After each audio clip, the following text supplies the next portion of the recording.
South ఇండియాలోనే biggest sorry store మన Varahi silks మన విజయవాడ ఎంజీ రోడ్ లో డిసెంబర్ 4వ తారీఖున సూపర్ హీరో తేజ సజ్జా అలాగే హీరోయిన్ మీనాక్షి చౌదరి చేతుల మీదుగా ఘన ప్రారంభం. రాష్ట్ర వ్యాప్తంగా సంచలనంగా మారిన సిపిఎం నేత ప్రజానాట్య మండలి కళాకారుడు పెంచలయ్య హత్య కలకలం రేపుతా ఉంది. ఈ పెంచలయ్యని హత్య చేసినటువంటి నిందితులు ఎవరైతే ఉన్నారో గంజాయి డాన్గా పేరుగొందినటువంటి కామాక్షి తమ్ముళ్ళు, కామాక్షి బామర్ది, కామాక్షి భర్త ఈ యొక్క ఇళ్లనంతా కూడా ఇక్కడ ఉన్నటువంటి స్థానికులు ఆగ్రహ జ్వాలలతో ఆవేశాలతో అక్కడ ఉన్నటువంటి వారి ఇళ్లనంతా కూడా ధ్వంసం చేసినటువంటి విజువల్స్ మనం గమనించవచ్చు. ఏదైతే ఆర్డీటీ కాలనీలో ఉన్నటువంటి వారి ఇళ్లనన్నిటిని కూడా ఇక్కడి నుంచి మనం చూస్తున్నటువంటి విజువల్స్ ఏవైతే ఉన్నాయో, పడగొట్టినటువంటి ఇల్లులు ఏవైతే ఉన్నాయో వీటిలన్నింటిలో నుంచి గంజాయి ఇటు నెల్లూరు జిల్లా వ్యాప్తంగా కూడా ఇక్కడి నుంచే సప్లై చేస్తున్నటువంటి కామాక్షి ఇళ్లని ఇక్కడ ఉన్నటువంటి స్థానికులంతా కూడా ధ్వంసం చేసినటువంటి పరిస్థితి. వారితో పాటు కొంతమంది టీడీపీ నేతలు, ఇటు సిపిఎంకు సంబంధించినటువంటి వ్యక్తి కాబట్టి ఆ సిపిఎం నేతలు అందరూ కూడా కలిసి ఈ యొక్క ఇళ్లనంతా కూడా భారీగా సంబంధించినటువంటి ఇల్లులు ఏవైతే 5 ఉన్నట్లుగా ఇక్కడ గుర్తించడం జరిగింది. ఆ ఇళ్లన్నింటిలో కూడా ధ్వంసం చేయడం జరిగింది. ఎందుకనంటే ఈ యొక్క గంజాయి డాన్గా ఇక్కడ పేరుగాంచి ఆమె ఇక్కడ లేకున్నా కానీ వేరే చోట ఉంటూ ఇక్కడి నుంచే ఈ యొక్క గంజాయి నేర సామ్రాజ్యాన్ని కూడా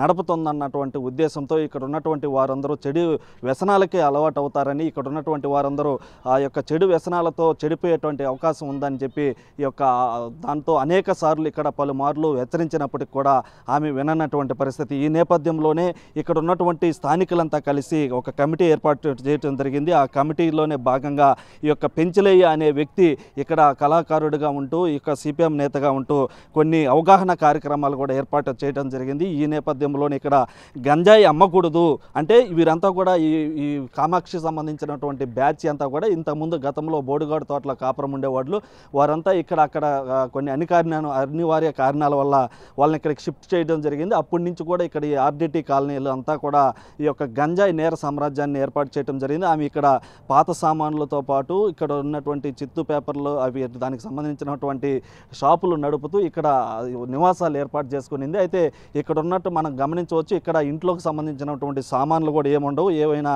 డబ్బాలు, ఏవైనా పెద్ద సంబంధించినటువంటి బకెట్లు, ఫ్రిడ్జ్లు అంటే కేవలం గంజాయికి సంబంధించినటువంటి వస్తువులు మాత్రమే ఈ ఇళ్లల్లో ఉంచి ఇక్కడి నుంచి వ్యాపారం నడిపేది. ఈ నేపథ్యంలోనే ఇక్కడ గంజాయి అమ్మకూడదని చెప్పి కూడా ఆ యొక్క పెంచలయ్య కంకణం కట్టుకొని ముందుకు రావడం జరిగింది. ఈ నేపథ్యంలోనే ఆ యొక్క పెంచలయ్యని కక్షగట్టి టార్గెట్ చేసి అతి కిరాతకంగా ఆ యొక్క పెంచలయ్యని ఈ యొక్క హౌసింగ్ బోర్డు కాలనీలో మనం చూస్తున్నటువంటి కత్తులు, ఈ కత్తులు ఏవైతే మనం చూడొచ్చు, ఈ కత్తి చూస్తేనే వణుకు పుడుతుంది. అంటే ఇలాంటి కత్తులతో దాదాపుగా 10 మంది వేటాడి ఆ యొక్క పెంచలేని అతి కిరాతకంగా కత్తులతో వాళ్ళ బిడ్డల ముందే కళ్ళ ముందటే హత్య చేసినటువంటి ఘటన ఈ యొక్క నెల్లూరు జిల్లాలో సాగింది. అయితే ఇదంతా కూడా ఈ యొక్క గంజాయిని ఇక్కడ అమ్మకూడదు, విక్రయించకూడదు, విక్రయం చేయకూడదు అని చెప్పి స్థానికులు ఆ యొక్క పెంచలయ్య ఈ యొక్క అవగాహన కార్యక్రమాలు ఏర్పాటు చేసి ఇక్కడ ఉన్నటువంటి వారందరినీ కూడా మంచి బాటలో నడపాలి, ఇక్కడ ఉన్నటువంటి వారికి మంచి అలవాట్లు చేయాలి,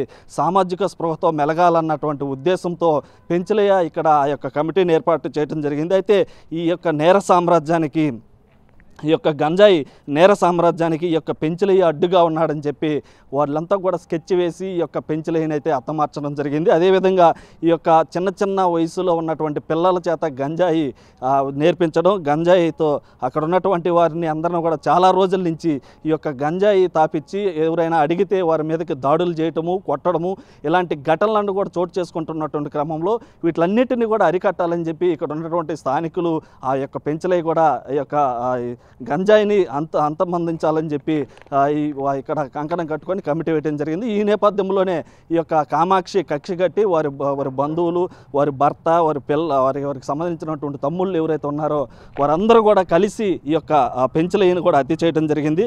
మరోవైపు ఆ యొక్క పెంచలయ్యని అరెస్ట్ చేయడానికి వెళ్ళినటువంటి పోలీసుల పైన కూడా ఇటు ఆ యొక్క గంజాయి బ్యాచ్ ఎవరైతే ఉన్నారో ఆ గంజాయి బ్యాచ్ కూడా దాడి చేయడం జరిగింది. ఆ దాడిలో కానిస్టేబుల్కి గాయాలవటం జరిగింది. దాంతోపాటు పోలీసులు కాల్పులు జరిపిన నేపథ్యంలో ఇటు పోలీసుకు కూడా గాయాలైనటువంటి పరిస్థితి. అయితే ఏది ఏమైనప్పుడు కూడా ఈ యొక్క గంజాయి డాన్గా పేరుగొందినటువంటి ఈ యొక్క అరవ కామాక్షి ఏది ఉందో గతంలో కూడా అనేక సార్లు నేర ప్రవృత్తి కలిగి ఉందని చెప్పి దానికి సంబంధించినటువంటి వారి బంధువులు ఎవరైతే వారి తమ్ముళ్ళు కావచ్చు, వారి భర్త కావచ్చు, వారి బామర్ది కావచ్చు, వీరందరూ కూడా నేర ప్రవృత్తి కలిగినటువంటి వ్యక్తులుగా కూడా పోలీసులు గుర్తించడం జరిగింది. మరోవైపు అనేక సార్లు కొంత ఈ యొక్క గంజాయి వద్దు అని చెప్పి కూడా ప్రశ్నించినందుకు వారిపైన కూడా దాడులు చేశారని చెప్పి కూడా చెప్తా ఉన్నారు. అయితే ఈ యొక్క ఘటన రాష్ట్ర వ్యాప్తంగా సంచలనంగా మారింది. ఎందుకంటే గంజాయి ఈ యొక్క ప్రభుత్వాలు ఉన్నటువంటి పోలీసులు ఈ యొక్క గంజాయిని అరికట్టేందుకు ప్రయత్నాలు చేయాలి. అయితే అనేక సార్లు కూడా పోలీసులు ఈ యొక్క గంజాయి ఇక్కడ అమ్ముతున్నారని చెప్పి తెలిసి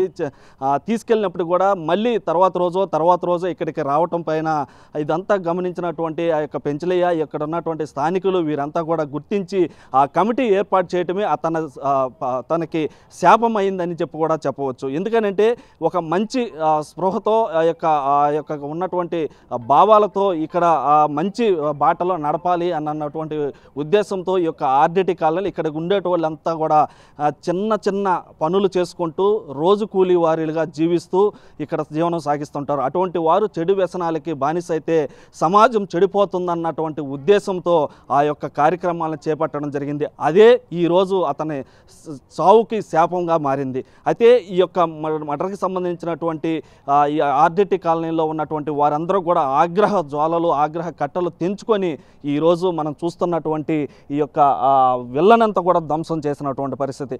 మరోసారి ఇలాంటి గంజాయి డాన్లకి బుద్ధి చెబుతూ పాపం పండితే ఏ విధంగా ఉంటుందో మనం చూస్తున్నటువంటి విజువల్సే దీనికి ఉదాహరణంగా చెప్పుకోవచ్చు. అయితే ఇలాంటి ఘటనలు ఎవరైనా చెయ్యాలి అని అంటే భయపడే విధంగా ఇక్కడ ఉన్నటువంటి స్థానికులు, టీడీపీ నేతలు, సిపిఎం నేతలు కూడా ఇది చేయడం జరిగింది. ఇది ప్రస్తుతం ఇక్కడ ఉన్నటువంటి పరిస్థితి. కెమెరామ్యాన్ మనోజ్తో సురేంద్ర, బిగ్ టీవీ, నెల్లూరు నుంచి.